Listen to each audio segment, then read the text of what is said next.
G'day guys, just starting up a YouTube channel here, talking all things NRL Fantasy and footy.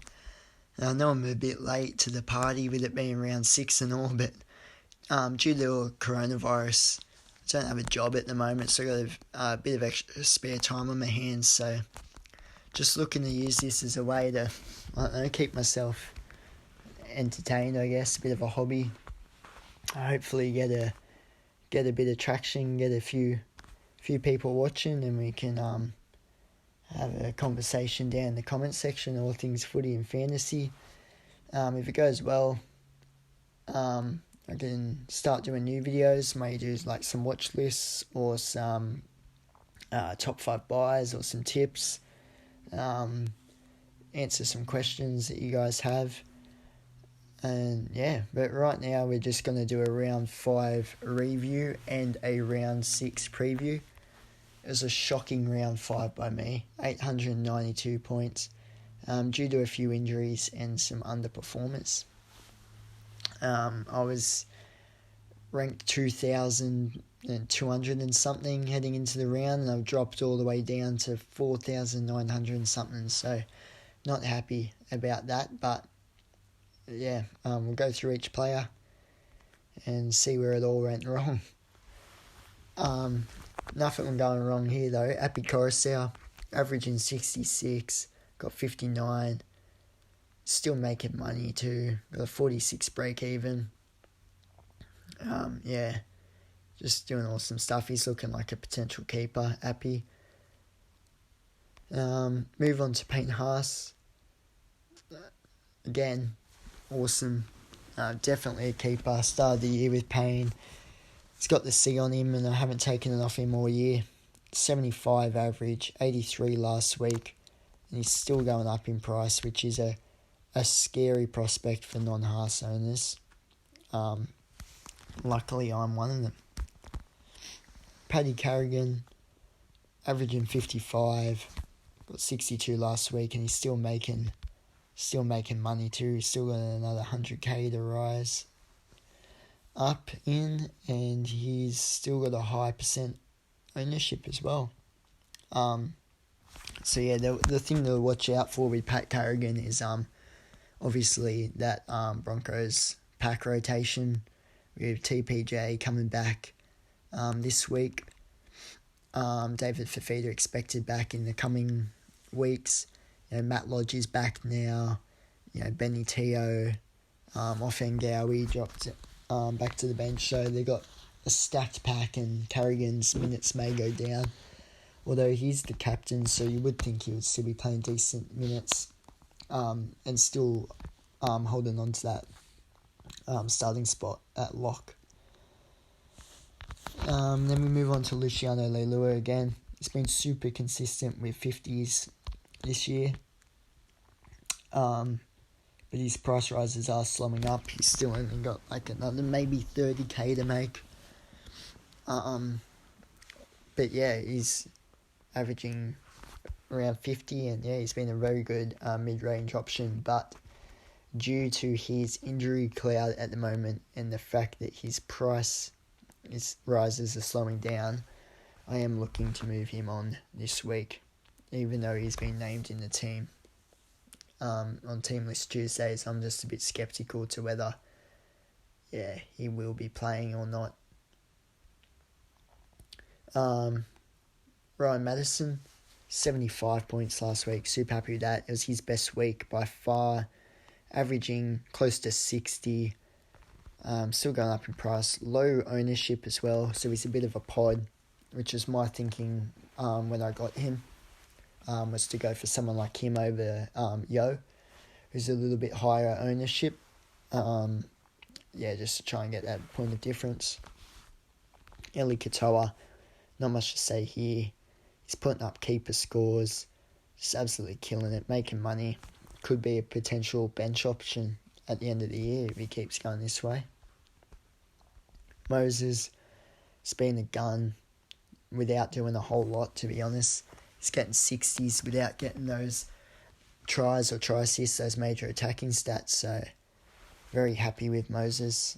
His ceiling when he versus a a bad team and gets heaps of attacking stats, could be very high. Jerome Luai got 26 last week, averaging 34. His prices are slowing up though, that's for sure. And he's obviously not a keeper. And with Matty Burton waiting in the wings as well on the bench, got to watch Luai's minutes. Burton will start to take those off him and may even take the starting spot off him. And this is where it all went pear-shaped. Kurt Capewell, I got him last week and I was super happy with it. It's like, could just set and forget in that centre spot with Best all year, not have to worry about that. And then 3 minutes into the game, poor bugger does his medial ligament. So that's a 10-week plus absence for Kurt Capewell now. So he's a sell. And that's where some of the points got lost. If he could have got 60, I would have been looking close to a 950 score, along with some of these other backliners not performing very well. Bradman Best, though, is definitely not one of them not performing against the Storm. It's very encouraging to know that he can toss up a 46 against a top team like the Storm. Base stats of around 30, got a try and a try assist. And against those bad teams, he looks like he's just going to kill it. So, he looks like a keeper at centre.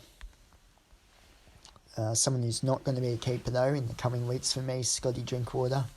He's just dropped off since Michael Morgan's injury, which is weird. You would think it would be the other way around, that he would get his involvement up with Morgo gone, but hasn't panned out that way.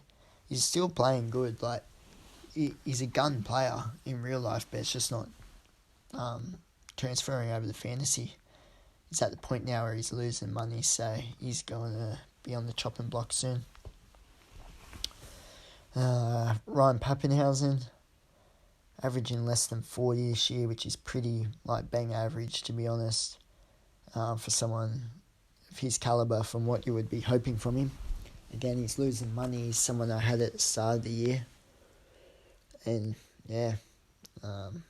it's not looking good, but got more pressing matters to deal with than getting rid of Pappenhausen, so he's staying.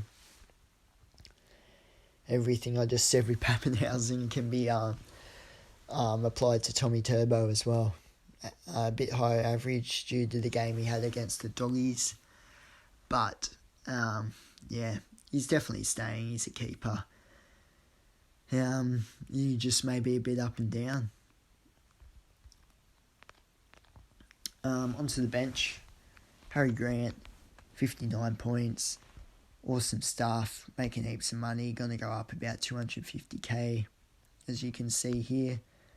Looking like a keeper. Or a possible keeper on the bench anyway. Jamila Brown, very similar story. Another awesome cash cow. It's getting close to 45 average. Still got another 150 odd to make as well. While throwing up good scores, so he's an awesome bench option, and some people are even starting him, so he's been great.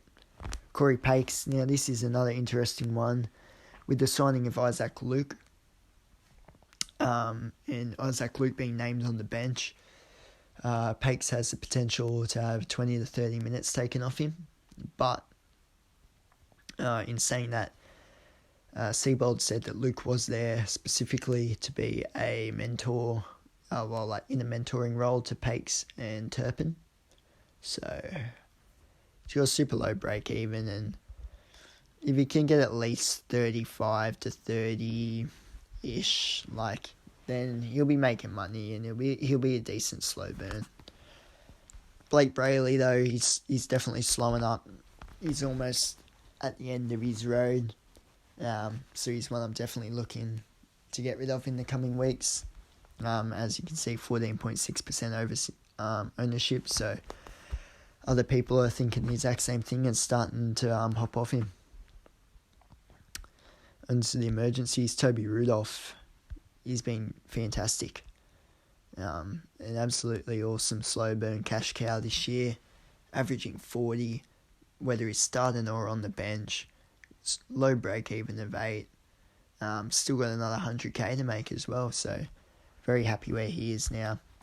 Saki Lomax, very similar to Rudolph, averaging 42. He's starting to slow up with his price rises, has an odd 50k more to make, but if he's averaging 42, as you'll see in my round 6 team, I just move him straight into centre and he could be a keeper there. Will Kennedy, again, similar to Rudolph, an awesome slow burn, averaging around 40, still making money, and I'm happy to keep him on the emergencies due to Matt Moylan being in and out of the Sharks team with injury. I'm very confident that Kennedy will see much more NRL time in 2020. And Jamil Hopewade, he's still there from when he was dropped a few weeks ago. Got to get rid of him. Just don't have enough trades. So we'll move on now to my round 6 team, and I'll run you through the trades that I made. So as you can see, we dropped in the ranks a lot, but I've tried to combat that by bringing in some guns. So got Alex Twal in for Luciano Leilua, and Paddy Garrigan dropping from prop down to the second row. Twal, yeah, he's just a gun. In my opinion, he's the second best front row forward option after Payne Haas, and he's about to get a DPP change as well, to become a second row forward after round 6. I think that's when it's happening. He's got 5.8% ownership. So again, he's got like a pod ownership around the same as Maddo, I think. Yeah, exact same. Yes, 65 average points. He's still going up in price, so had to jump on him now. I chose him over Yo due to the pod ownership. Hopefully create a bit of a difference there in my scores to everyone else's. And also because of that dual position change that he's about to get. So then, like I said before, moved Zachy Lomax up into the starting side and sold Capewell. Yeah, not much to speak about there. And along with the money I got from Capewell and the 500k I had left over from the round before, I've bought in Teddy, James Tedesco, 881k. His price skyrocketed after his 111 point game against the Doggies. And it's about to go up even more, as you can see. He's looking at moving up into that mil mark really quickly.